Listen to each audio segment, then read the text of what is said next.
កំឡាំងនគរបាលស្រុកត្រាំកក់បង្ក្រាបជនសង្ស័យ4នាក់ពាក់ព័ន្ធករណីកាត់ស្ត្រីម្នាក់រងរបួសធ្ងន់កំឡាំងនគរបាលអធិការដ្ឋានស្រុកត្រាំកក់បានបើកប្រតិបត្តិការស្រាវជ្រាវនិងបង្ក្រាបក្រុមជនសង្ស័យចំនួន4នាក់ដែលពាក់ព័ន្ធករណីធ្វើសកម្មភាពកាត់ស្ត្រីម្នាក់បណ្ដាលឲ្យរងរបួសធ្ងន់នៅមុខវត្តចម្ប៉ាតាម Fresh News ហេតុការណ៍នេះបានកើតឡើងនៅយប់ថ្ងៃទី11ខែសីហាឆ្នាំ2026ស្ថិតនៅចំណុចភូមិតាភេមស្រុកត្រាំកក់ខេត្តតាកែវ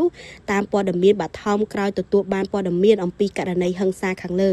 កម្លាំងនគរបាលស្រុកត្រាំកក់បានចោះស្រាវជ្រាវ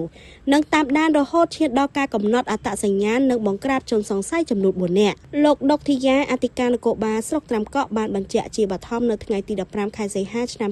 2026នេះថាជនសង្ស័យទាំង4នាក់ត្រូវបានកម្លាំងសមត្ថកិច្ចស្រាវជ្រាវនៅបង្ក្រាបបាននៅទីតាំងផ្សេងៗគ្នា